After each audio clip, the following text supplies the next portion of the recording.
Tonight on Bridge City News. It was a winter wonderland in many parts of southern Alberta today, some areas receiving up to 30 centimeters of the white stuff. Alberta's minimum wage has increased to $15 an hour. We talked to a student and single mom who gives her thoughts on the new living wage.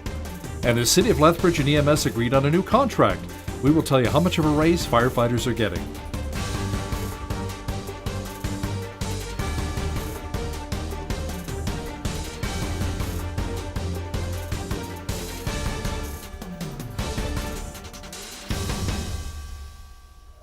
Good evening. Thanks so much for joining us.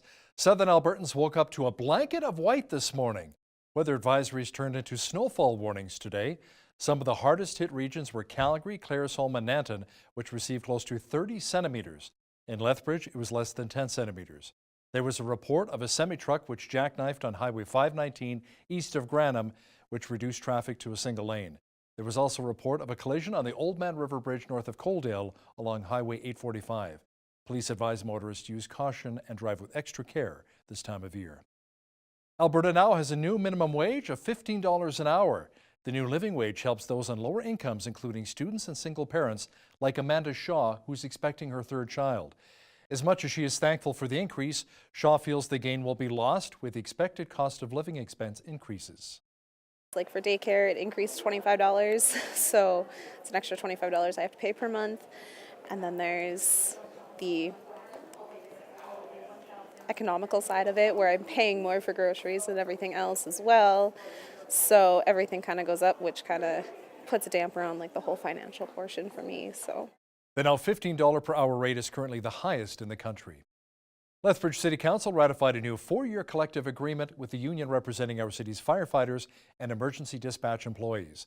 The agreement will see wage increases of 2.3% retroactive January 1st of 2017, plus 2% in 2018 through 2020. The new agreement affects 209 fire, EMS, and public safety communications employees. Union members ratified the agreement on September 18th. Lethbridge Mayor Chris Spearman says that though every negotiation is unique, this one was pretty straightforward. The duration of negotiations is not necessarily a factor. It's past practice has indicated this is what's happened in contracts have been concluded after they have expired. I think what's important, if there were 18 specific meetings through the process, that means there were constructive negotiations taking place. The new agreement will include a commitment to implement an Officer Academy program for internal leadership development for senior staff. As the City of Lethbridge gets ready to approve the next budget cycle in December, it has set up a budget allocator. It will allow residents to let the city know where tax dollars should be spent. The survey gives the options of maintaining, increasing, or decreasing spending on the different city services. City Councillor Mark Campbell says using the tool for feedback will play a major role in budget decision-making. I think it'll be vital. We've got a full week set aside. City Council is going to get together and deliberate on all of these matters. So when we know some information, that's definitely part of the input, and we really welcome it. It's crucial. It's just like saying you got to get out and vote, because your input, and I'd like to just stress, your input does matter to us. The allocator will be available online until October 23rd. Now, the County of Lethbridge is also having an online survey asking similar questions. You can check out their website at lethcounty.ca. When you drive into the city's downtown core, you may notice something a little different on one of the buildings. The Lethbridge Centre is now officially called the Melcor Centre. Darren Rayburn with Melcor Development said the name change reflects the upgrades and redevelopment Melcor completed on the property over the last 11 years as the mall transitioned into a health and professional service centre. The man who was the Premier of British Columbia when Vancouver and Whistler hosted the 2010 Winter Games says Calgary should bid for 2026. Gordon Campbell told the Calgary Chamber of Commerce that billions of dollars of investment won't arrive without the Olympics. Campbell says the Olympics lift the community up to see the available solutions. Calgary 2026 has estimated the cost for hosting the Games will be around $5.2 billion. RCMP say a suspect is in custody after a police officer was hit by a pickup truck during a traffic stop in Saskatchewan this morning. Mounties say the officer suffered serious injuries after he was hit west of Richard, about 95 kilometers northwest of Saskatoon. Police say the driver of the truck stopped, but then turned the vehicle around and struck the officer. They say the F-350 was later spotted speeding on a road near Spears and got past numerous attempts to stop it with spike belts before pulling into a gas station. The driver then apparently tried to steal another vehicle. RCMP arrested a 37-year-old man from Lloydminster. A Saskatchewan woman who police say was caught with 200,000 cigarettes when they pulled her over for speeding has been fined more than $63,000. 62-year-old Monique Milliken from Beatty pleaded guilty to a wide range of charges last October, including possession and transport of a tobacco product exceeding 10,000 smokes. Police say in addition to the cigarettes, they also seized $5,000 in cash, a vehicle, and a cargo trailer during a traffic stop in Yorkton in April of 2017. The Coalition Avenir Quebec Party won Monday's provincial election with 74 seats. The Liberals finished with 32, and the Parti Québécois took 9. Premier-designate François Legault on the right-leaning party told English speakers in his province that it is important they work together. I would like to say a few words to our fellow English-speaking citizens. During this campaign, you've been exposed to a heated debate. The election is over now. Let's start working together for the benefits of all Quebecers.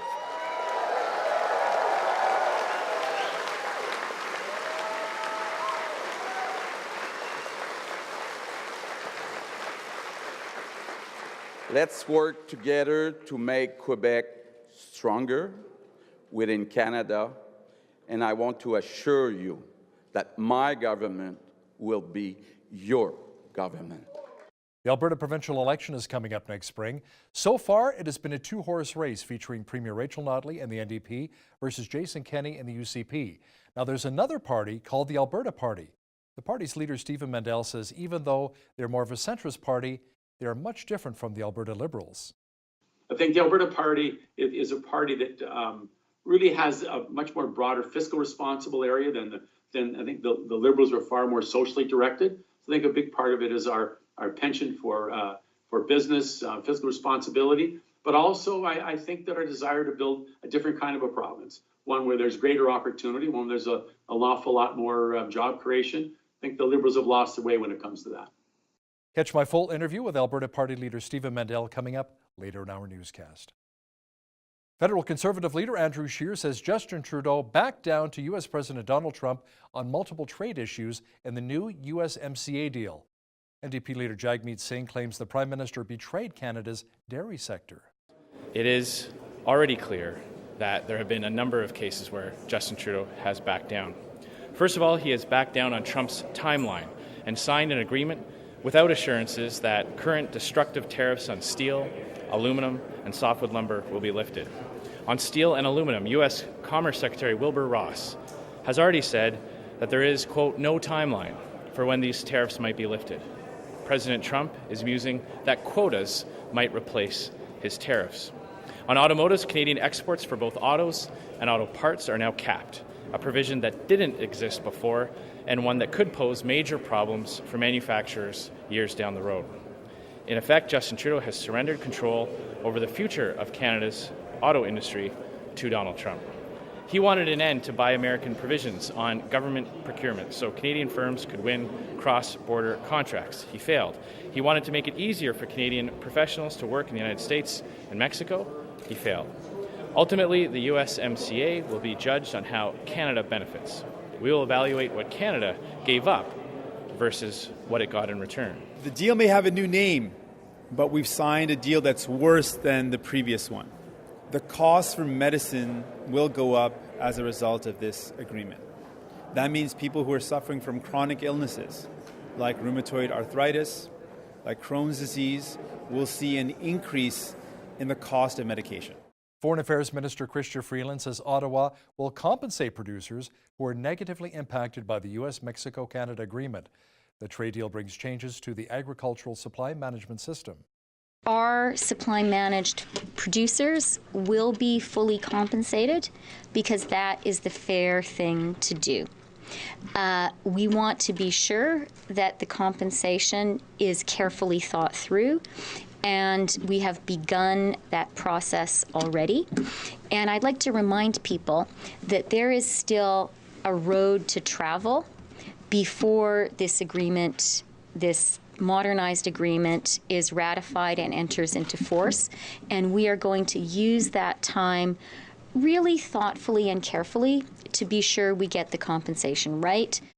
U.S. Senator Majority Leader Mitch McConnell says there will be a vote this week on Supreme Court nominee Brett Kavanaugh's confirmation as Democrats raise questions about his temperament at an explosive Judiciary Committee hearing.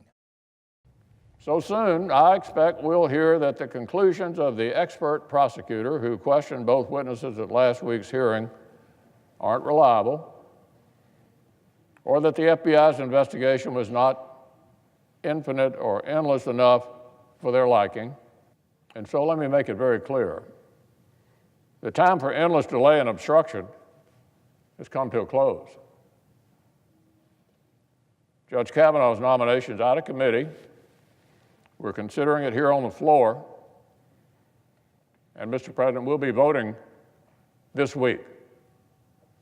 If they do this to him, call him every bad, vile name in the world and get upset because he pushes back, then God help the next nominee.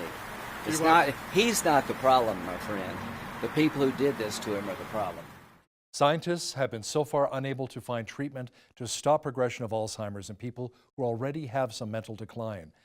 As we hear in this next report, however, 2 large studies are trying to prevent the disease by targeting the very first brain changes.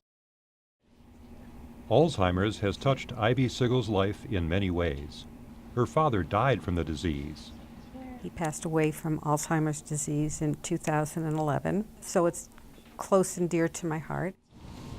Now her daughter, a researcher, is helping to lead 2 big studies that are trying to prevent the disease, which affects almost 6 million Americans. We're enrolling people who are healthy, who do not yet have memory and thinking problems associated with Alzheimer's disease. So far, science has failed to alter the progression of the most common form of dementia once it's caused some mental decline. As time goes by. Researchers are now trying to target the disease at its earliest stages to prevent the formation of amyloid, a protein that clogs the brains of people with Alzheimer's. The earlier we intervene and we prevent the buildup of that amyloid around the brain connections, the more likely is that we will have successful results. Clinics across the country are working with the Banner Alzheimer's Institute in Phoenix to enroll healthy older people between the ages of 60 and 75. To participate in the prevention studies, volunteers have to join GeneMatch, a confidential registry, and be checked for a gene called ApoE4. Having the gene doesn't mean a person will develop Alzheimer's, but it raises the risk. Age is the greatest risk factor, the biggest risk factor for developing Alzheimer's disease. ApoE is the second. If chosen for the prevention studies, participants will have periodic brain scans and memory and thinking tests for several years. They'll also be treated with experimental drugs or placebos. Once 10 minutes comes around, I'll cap it. We're going to be sending them off. Ivy Sigel didn't hesitate to sign up with GeneMatch. I want to do whatever I can to help the cause. So far, over 70,000 people have joined the registry, but researchers still need hundreds of thousands of volunteers like her. Malcolm Ritter, Associated Press. Survivors in Palu, Indonesia spent the day picking through ruins of their houses after a devastating earthquake and tsunami killed 1,234 people and injured close to 800 more. More than 50,000 have been left homeless thanks to the 7.5 magnitude quake and tsunami. Residents showed frustrations at the pace of rescues, struggling to get aid and fuel. Many have been begging Indonesia's president to help them. We had a snowfall warning in our city today, and more of the white stuff is on the way. I'll have a complete look at the weather picture in just a moment. Lethbridge, like many cities in the province, had a snowfall warning today. Tonight, more snow developing with a low near -2. The snow should taper off tomorrow, bringing a high near 4. Thursday, a mixture of sun and cloud and a high near 5. Friday, lots of sunshine on tap with the mercury increasing to 8. Saturday, the clouds roll in again with a high of only 4 degrees. Sunday, a good chance of flurries developing again with a high of only +1. Checking the almanac, the average high for this time of year is 17 degrees with an average low of 3. The highest temperature on this date was recorded in 1943 at 29 degrees, and the record low was -11 in 1999. Sunrise was at 7:32, sunset at 7:09. Let's have a look at how tomorrow is shaping up across the country. The rain should end in Vancouver tomorrow, bringing a partly cloudy sky and a high near 14. Overcast and 13 for Victoria. Calgary had a snowfall warning today, receiving up to 30 centimeters of snow. Tomorrow mainly cloudy and a high near 5. Edmonton will be mainly sunny and 6. Snow mixed with rain and +2 is on tap for Regina tomorrow. Saskatoon will be mainly cloudy and 4. Winnipeg will have rain mixed with snow and should get up to 6 degrees. Over in the central part of the country, Toronto will be nice and warm tomorrow, sunshine and a high of 19. Ottawa will be mainly cloudy and 17 on Wednesday. Montreal mainly cloudy and 16. Fredericton, New Brunswick will have rain and 18 degrees. Halifax, Nova Scotia had a rainfall warning today. Tomorrow, much the same picture with a high near 18. Charlottetown will have drizzle and 15. And in St. John's, Newfoundland, a mixture of sun and cloud and a high of 10 is expected for tomorrow. Prime Minister Justin Trudeau defended his government's trade agreement with the United States and Mexico, calling it a good deal. Federal Conservative leader Andrew Scheer said the Liberals made major concessions on key areas.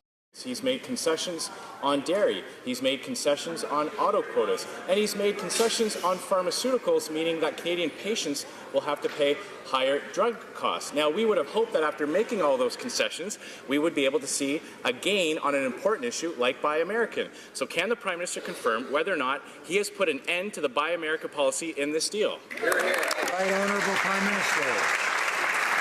Mr. Speaker, over the past 13 months, we have been working extremely hard with the Americans and with the Mexicans to reach a new deal that would be good for Canadians. Despite what Stephen Harper recommended about 6 months ago, we weren't ready to sign any old deal. We needed to sign a deal that is good for Canadians, and that's exactly what we did.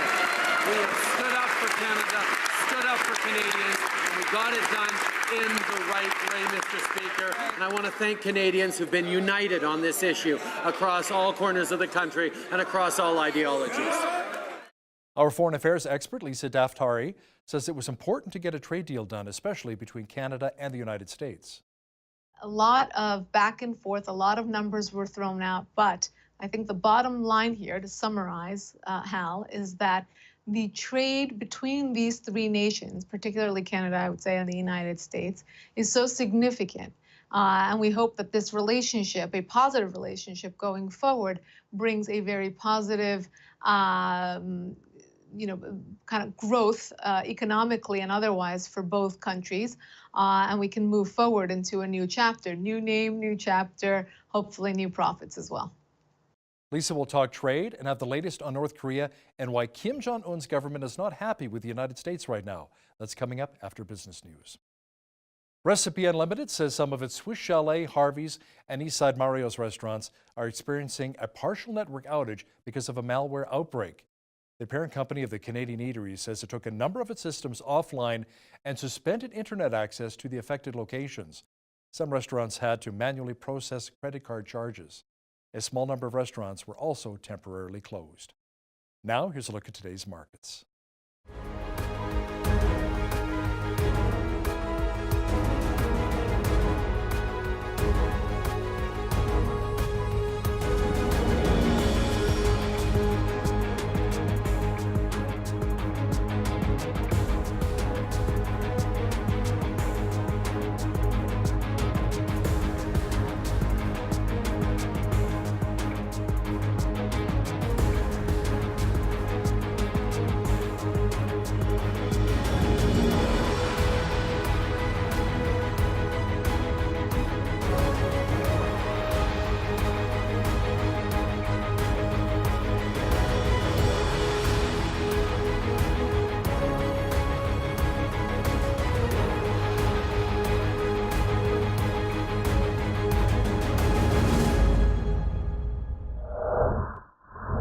Recapping one of our top stories this hour, Lethbridge City Council ratified a new 4-year collective agreement with the union representing our city's firefighters and emergency dispatch employees.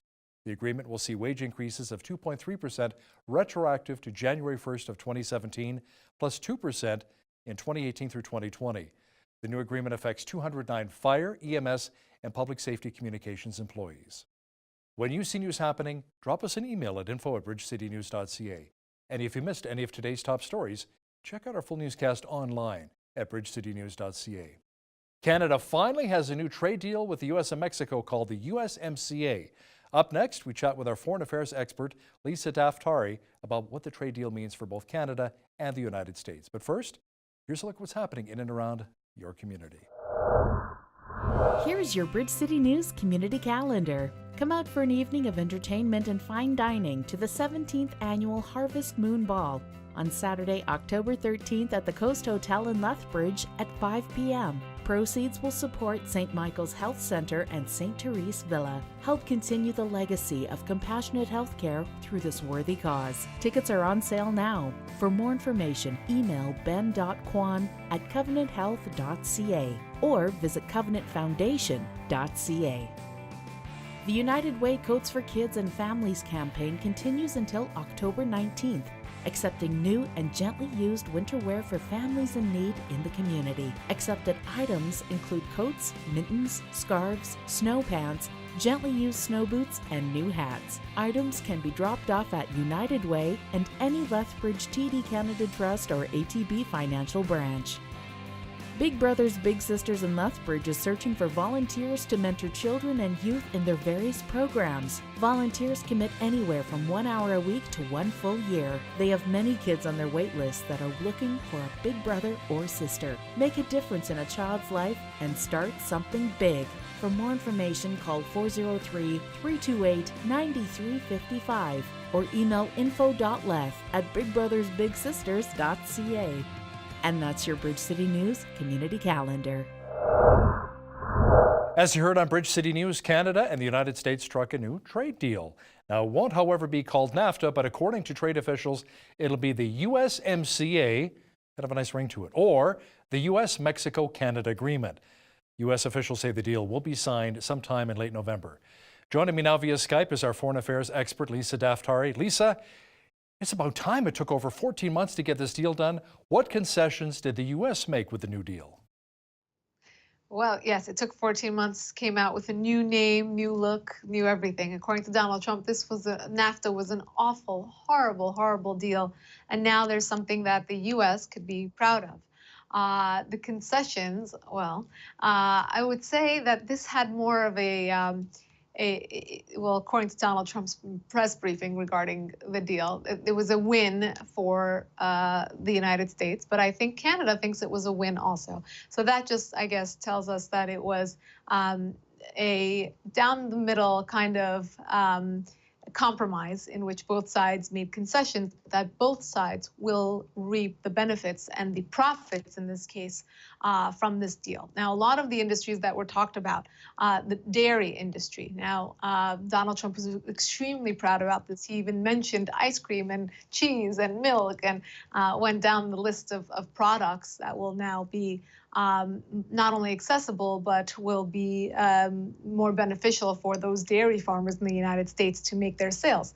Pharmaceutical sales as well, automotive sales. For those who have the privilege, this is a quote, to sell their automobiles in the United States, Donald Trump now requires not 66%, but 75% of that car's parts need to be manufactured in the United States. A lot of back and forth, a lot of numbers were thrown out, but I think the bottom line here, to summarize, Hal, is that the trade between these three nations, particularly Canada, I would say, and the United States, is so significant. And we hope that this relationship, a positive relationship going forward, brings a very positive kind of growth economically and otherwise for both countries. And we can move forward into a new chapter, new name, new chapter, hopefully new profits as well. The death toll from a devastating earthquake and tsunami that hit Indonesia has reached 840 people. Lisa, dozens of people are still trapped beneath the rubble from Friday's quake that hit 7.5 on the Richter scale. Yeah, this is awful. This was a case in which not only were they not prepared, the warnings that came before the tsunami were not enough, didn't expect the level of damage, and they're not prepared in terms of the machinery to remove the debris in order to perhaps save some of those lives of those who remain alive under that debris. So far, that death toll is climbing up to near 1,000, and they predict that it will go way past 1,200, 1,300. This is massive. This is massive. We've seen this before, where these parts of the world that are hit are not prepared. They don't have the machinery. They don't have the infrastructure. The buildings aren't built in a way in which it could sustain this type of damage. And a 7.5, I mean, that's going to do damage regardless of where it is. But you have places like Los Angeles, for example, which is also on a fault line, that's more prepared, in terms of its the infrastructure, architecture, et cetera. But here you have a part of the world in which the hospitals aren't prepared, and the rescue teams aren't prepared, and they're doing their best, but it's devastating to watch, and they're still on tsunami watch, so something to really keep our eyes on. What's interesting is I remember the Haitian earthquake many years ago, and the buildings which were built by the local engineers, they're the ones that came crashing down, but the ones built by North American engineers are the ones that withstood the punishment of the earthquake. So it's very sad to see that happen, the fact that a lot of the local infrastructure did collapse around the people there. Benjamin Netanyahu had a recent show and tell at the United Nations where he showed where Iran was hiding atomic weapons in various warehouses. He said Iran is looking to build nuclear weapons even after signing the 2015 agreement, which said they wouldn't in exchange for loosening sanctions. What are you hearing?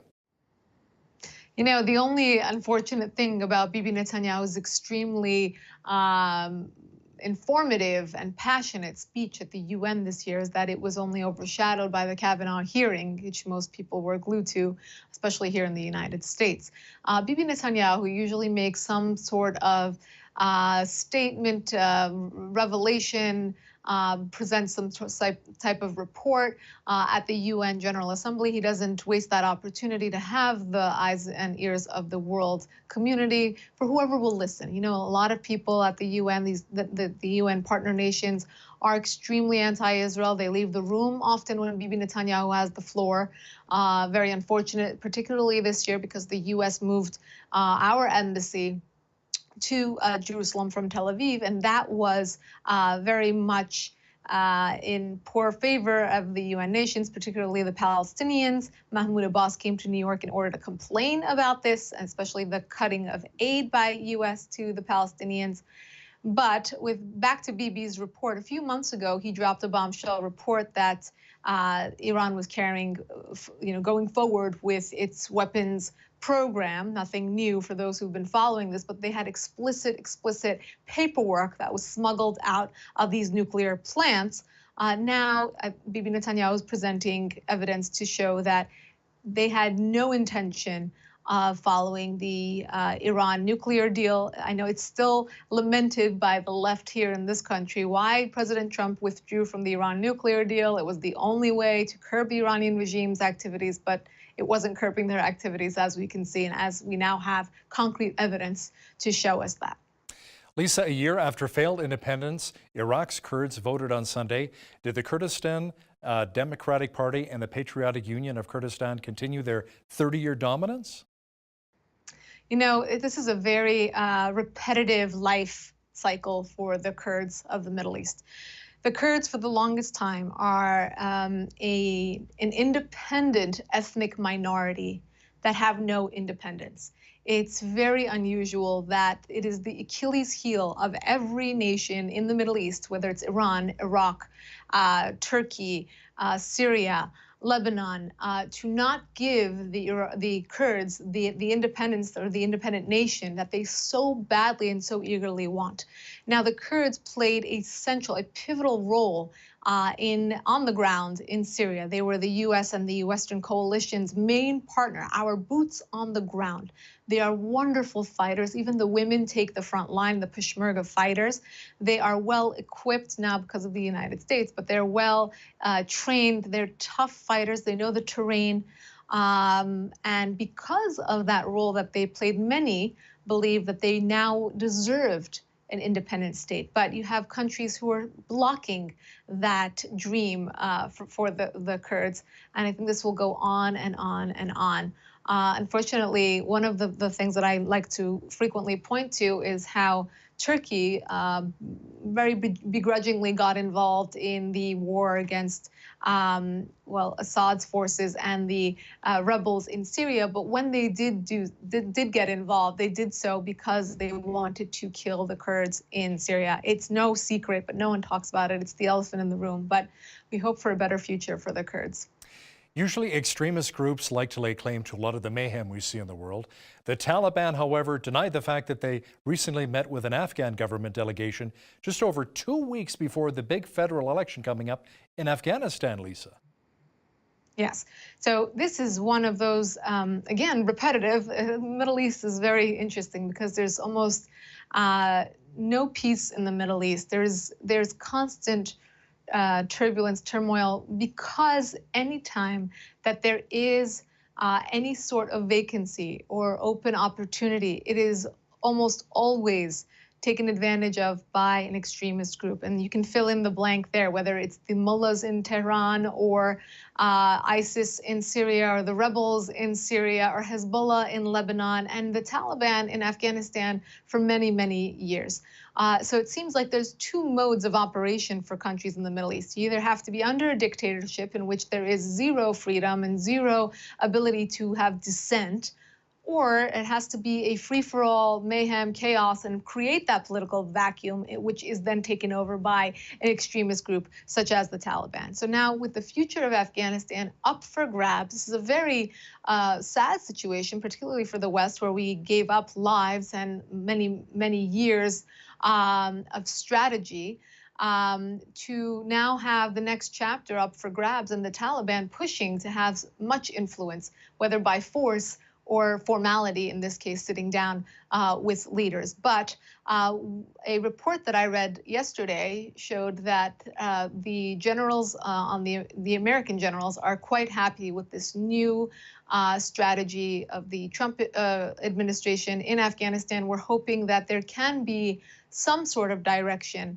My philosophy has always been, we could be isolationists, but if we do get involved in foreign affairs, then I hope that we do provide them or leave them with something positive to build on their own. North Korea's foreign minister says the sanctions by the United States against his country are building more mistrust. He says they will not unilaterally give up all of their nuclear weapons as long as the economic sanctions are in place. Lisa, we have kind of a catch-22 going on here. Oh, yes. It seems like Kim Jong-un woke up one moment and said, wait a minute, or this was his strategy all along, perhaps. We don't know what the details were in that first initial meeting between Kim Jong-un and Donald Trump. But since then, we have conflicting reports on both sides as to what was promised, how this was promised, what timeline we're looking at with regards to denuclearization, what denuclearization means. More recently, South Korea and North Korea met, and we heard that that was allegedly a very positive meeting with North Korea promising to denuclearize its main plant and to shut down a missile factory. Now, we haven't been able to get that as a promise in the United States, but now we have some muscle flexing, and North Korea, who is being faced with more sanctions and more pressure by the U.S. administration, is pushing back. Is that exactly as you said? They are asking for the sanctions to be removed in exchange for any sort of descaling, denuclearization. And like you said, catch-22, which is going to come first? Are they going to take that first step, or do the sanctions have to be removed? But the point of economic sanctions are to put pressure in order to get political action. So we're hoping that they do make that first move and that we can move forward from this chapter. Now, the relationship between the United States and China may be a little tainted right now with the trade war going on, and that relationship may have been strained a little bit further with the news that a U.S. destroyer sailed by islands claimed by China in the South China Sea recently. What was the U.S. warship actually doing there? Showing itself flexing its muscles and saying, we could be here too. This is an ongoing, another chest-thumping contest between the U.S. and China. China canceled a meeting between the U.S. and China recently after Donald Trump at the UN accused China of meddling in U.S. affairs. China denied that claim, and it's been back and forth with different claims about China printing anti-U.S. propaganda in its media, and the U.S. again calling them out on not just their cyber activity or media, but also showed up in the sea in order to say we could be here too. This is not an area that you could monopolize, as many of China's neighbors have complained that it is attempting to do. Now here's an interesting story. Belgium is suing Google for not blurring satellite images of sensitive military sites. Tell me more about that. Yeah, as always, this is a national security charge. I think people around the world love that. I think they learned that from the West. We claim a lot of national security issues, and they do the same. Belgium's really mad because they asked Google not to basically put these photos or to blur out sensitive information about certain sites within Belgium, including power plants and other sensitive locations that they just didn't want on Google. You know, Google's a scary thing because we get all our information there, but then when it comes to ourselves, whether it's personal or state or country, we don't want it there because that's our safety, our security, et cetera. But we want everyone else's there. So I think it's an interesting dilemma, and it's definitely a 21st century dilemma, but they're going to let the courts handle this one. Now, Lisa, we only have a few moments left here. Quick update on the Kavanaugh hearings. What are you hearing? You know, every minute, I should say, it's not every day, there are new updates about, but from the lawyers that I've spoken to, you have these hearsay kind of trials, or it's he said, she said, and they're saying that this case holds, meaning Dr. Ford's testimony holds even less water than one of those cases. I watched the entire day. I was glued to that hearing, and it's unfortunate. I don't believe that she is purposefully being deceptive. I don't. I think she believes what she is saying, and we want to believe all victims. As a woman, I know that that's something it's quite sensitive, and I do believe that something happened to her, and I do believe that she believes it was Brett Kavanaugh. But I don't know if her story has enough detail to conclusively say that it was him, and that this should prevent him from becoming a Supreme Court justice. His entire life he worked for this. And for somebody who grew up on the East Coast, and I know that world of going to Ivy League schools and working as hard as he did, and no one ever talks about his adult life and his professional life and how we don't have episodes of drinking. And, I tweeted this, that it's a very sad moment when, your entire life comes down to one summer night and you were in high school and that you used to drink in college. I think that we should be better than that and to accept the fact that people have fun. And I don't think that it was him. I think this maybe happened to her, but that it wasn't him. But, I think we'll leave that up to the FBI reports and the Senate to vote on. But I do think that both families deserve better, both her, the victim, and Brett Kavanaugh, because they've gone through so much in the past few weeks, and this could have been handled behind closed doors in order to find out conclusively whether it was him or not, whether he is fit to be the Supreme Court justice or not. He could have been sitting on the bench today, the first day, and this could be all behind us, or if they would have concluded that he's not fit, her name wouldn't be smeared in the media as it was, and neither would his. So going forward, I hope that this is fast and that they're both put out of their miseries and this isn't dragged out for political purpose, for midterm elections here in the United States, for, just stretching it out. So I do hope that we could do better by both of them. And it should be interesting to see how it definitely plays out.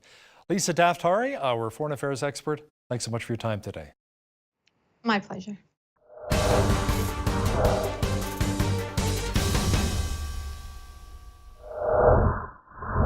The Alberta provincial election is not that far off next spring, and the political parties are already in campaign mode. A relatively new party on the scene is the Alberta Party. And joining me now via Skype from Edmonton is Stephen Mandel. He's the former mayor of Edmonton and the former PC health minister and now leader of the Alberta Party. Stephen, welcome to BCN. Hi, Hal. How are you? Good, thank you. Now, you're a fairly new political party. Part of the battle is to be able to get a little bit of name recognition. Some of our viewers probably don't know about the Alberta Party. Can you give me a bit of a snapshot of what the Alberta Party is all about? Sure. I think that's an important issue. People are not as familiar with us as we need them to be. Alberta Party is a fiscally responsible party, and it's a social progressive party. Responsible and the progressive simply means that we believe in delivering social policies. That's the role of government, and but we believe you need to do them in a fiscally responsible manner. And so education, healthcare, social services are a big part of what we need to deliver, but we need to do it in an economic and a very strong business environment. So what are the kinds of issues do you think will really draw voters into your party? Well, we think there's a lot of issues. There's the obvious ones about creating jobs and creating opportunity, but we think there's an awful lot of areas of the province that are a bit frustrated. And I've been down to the Lethbridge area, and they feel, you feel a bit isolated down there, that you haven't got the kind of government attention that you think you need to get in order to get your economy moving as it should be. So I think paying attention to the needs of different areas of the province will be important. Everybody feels a bit neglected these days, so we hope to be able to deal with and support every part of the province. Now, the Trans Mountain Pipeline expansion has been a contentious issue. Some people say that Premier Notley's not doing enough, including Jason Kenney. What are your thoughts? Well, I'm not sure. The bed was made when she made the deal with the Prime Minister, and that should have been the deal under which the Prime Minister is more obligated to take political action rather than the action he's taking in order to get this pipeline moving ahead. Now it's gone into the court system, and then it's now in approval systems, and it becomes a political football. And so I believe that there's not much more Premier Notley can do. It's really now in the hands of the federal government, and her complaining about what the feds are or aren't doing isn't going to change anything. Now, the Liberal Party has traditionally seen itself as the centrist party in our province. What is different about your approach in contrast to the Liberals? Well, I think substantial. First of all, one thing is we're an Alberta-based party. We care about Alberta. Our interest is Alberta and only Alberta. Obviously, we're Canadian, but our interests are to make sure Alberta is sustainable. I think the Alberta Party is a party that really has a much more broader fiscal responsible area than I think the Liberals are far more socially directed. So I think a big part of it is our penchant for business, fiscal responsibility. But also, I think that our desire to build a different kind of a province, one where there's greater opportunity, one where there's an awful lot more job creation. I think the Liberals have lost their way when it comes to that. Now, the last provincial election was widely seen as a protest vote against the PCs here in Alberta. Let's get rid of the old cronies. Let's get rid of the establishment. Now, because you spent a short time as a PC minister, do you think that baggage might affect your vote a little bit with the Alberta Party? Well, I was only there a very short time and hadn't been a long-term member of the Progressive Conservative Party. But, the party, when Jason Kenney joined it, went in a different direction. It went further to the right and is in the comfort zone for tens of thousands of Albertans who believe that a centrist view of responsible government, but it's being social progressive. So I think that I don't believe it will, but if some people are unhappy about it, there's nothing I can do about it. Now, I understand that you see both the NDP and the UCP as being too ideological. What specific issues are problematic for you with some of their ideologies? Well, with the UCP, they really haven't outlined any policy, so we're not sure what they will or they won't do. It's hard to define what they are other than perception and things that happen at their policy convention. But the NDP, I think, they've done a very poor job with small business. They've done almost nothing with long-term care. Our debt is in horrific shape. As some experience I have with the healthcare system, our metrics for our healthcare system are horrible, and our costs are going up exponentially. I mean, the debt is almost untenable right now. So there's lots and lots of problems the NDP have had, and we believe that as a government, they've been an absolute failure. Now, you do favor a carbon tax, correct? Well, the carbon tax is a real issue because, we got a carbon tax put upon us because we had a an agreement with the federal government to get what we were told, we're going to get a pipeline. We haven't got a pipeline. So our position for the longest time was that we would accept the carbon tax because the federal government imposed one if we don't have one, but we would take the carbon tax off of home heating and business heating because people have to heat their houses in Alberta. It's almost impossible to turn your heat off here in Alberta in the wintertime. It gets pretty cold. So we would take that off and keep the carbon tax in. But lately, with the frustration all of us feel with the lack of progress on the Trans Mountain Pipeline and the Kinder Morgan Pipeline, it's been frustrating. So we've had some discussions about how we're going to handle the carbon tax in the future. Now, let's say you get into power, the Alberta Party's in, you become Premier of Alberta, and you realize, oh my word, look at these books. Oh, wow, you know, they're in pretty bad shape, you know, and look at, we got a huge deficit. I can't increase that. You know what? How about a PST? Maybe I will bring in a PST. Have you thought about that instead of cutting all the services? I think everybody in the province has talked about a variety of things, but most Albertans want to see what the books look like. And I think right now we don't know. How much does this government spend beyond what they need to? How inefficient have they been? What things have they done that don't need to be done? How can we be a more efficient government? Can we do things in a more effective way? So I think there's lots of things that have to be done. And then at some point in time, you have to come to Albertans, talk to them about how we're going to balance our books.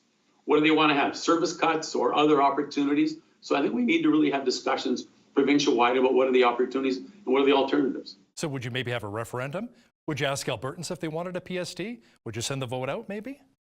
Oh, you'd have to have a referendum. There's no way anybody in this province would ever put a PST ahead without a referendum. And so, but that's a long way off, and you have to have an awful lot of discussion with people. Now, you'll likely get a lot of good support from Edmonton, being the former Edmonton mayor.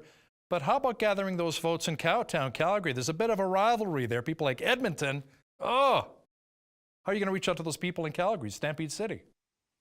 Well, I think that it's about policy, about ideas, about vision.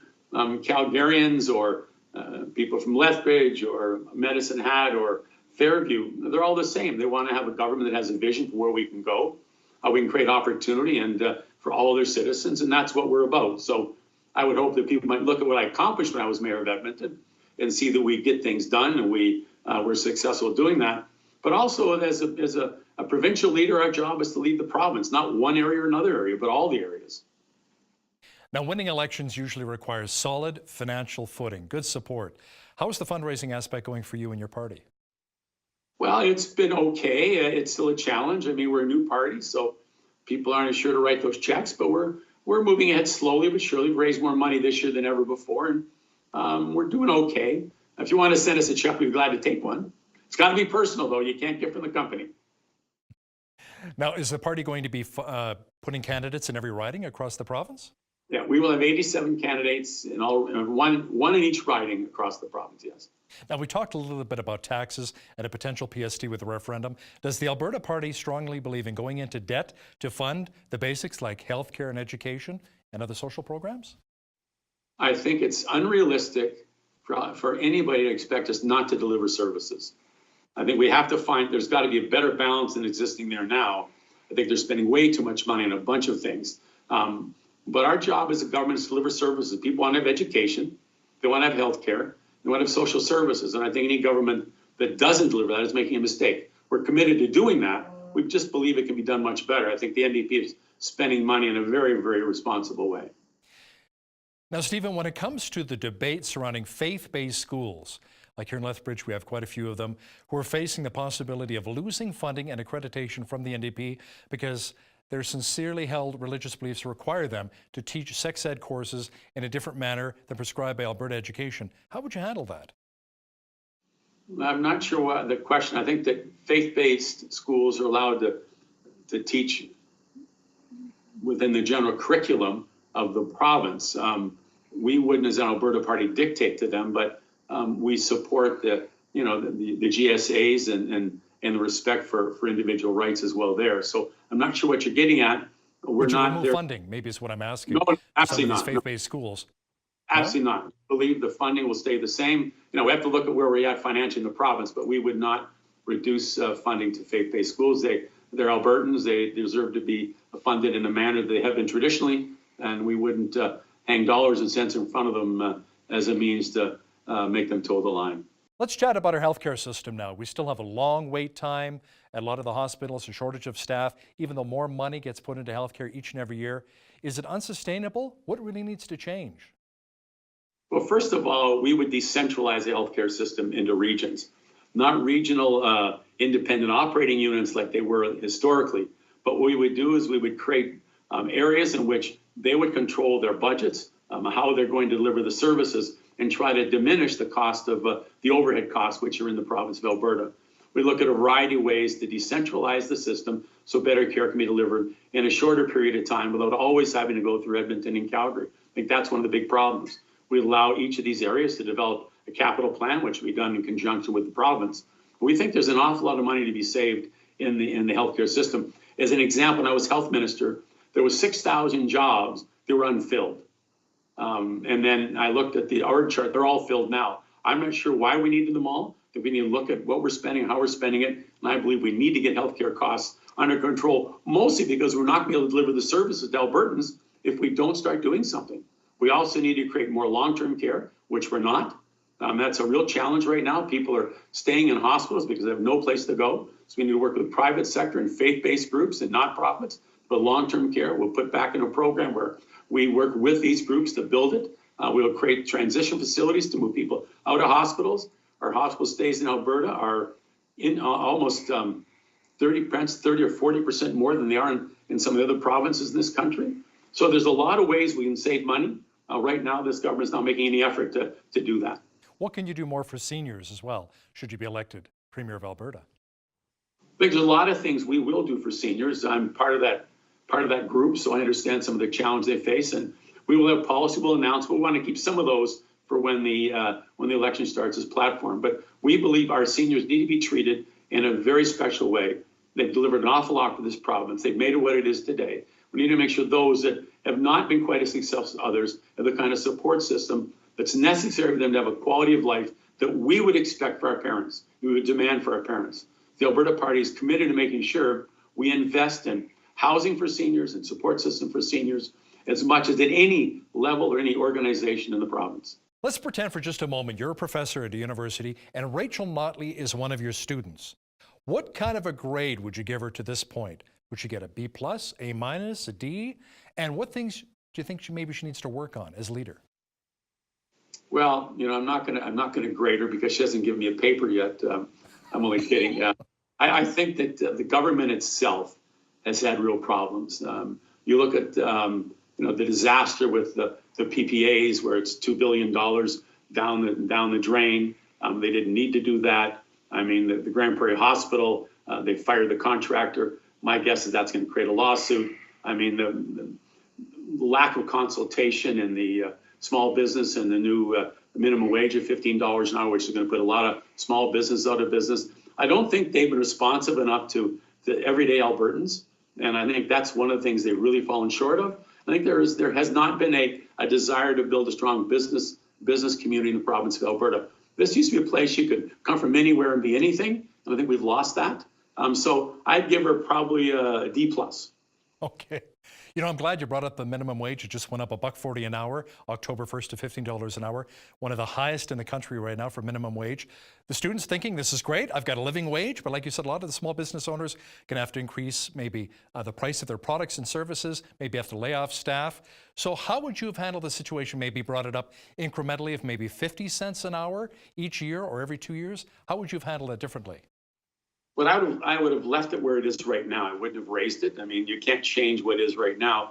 But the fact of the matter is our small business are the ones that are getting hurt the most by this economy. It's the little guy that gets hurt, the one that employs 4 or 5 or 6 people, and he or she's trying to survive. So I think the tremendous pressure this change in minimum wage is going to put on them. But it's not just that; it's all kinds of other things. New statutory pay issues. There's new pay issues on overtime, WCB things, regulations, interference in business, all kinds of things this government has done to interfere with small business. And those things need to be fixed. Our business people need to have an opportunity to be successful. They're the ones that are paying the taxes. They're the ones that are creating opportunity. And they're the ones that are employing people. Right now, I talk to small business people, and most of them lay people off, cut back because they can't afford to have 5 people when now their revenue is less, and sometimes you can't raise your prices. The economy isn't that good. Stephen Mandel, leader of the Alberta Party, thanks a lot for joining me on Bridge City News. My absolute pleasure. I really enjoyed it. Any time you call, we'll be there. Sounds great. On behalf of all of us here at BCN, I'm Hal Roberts. God bless and have a great night.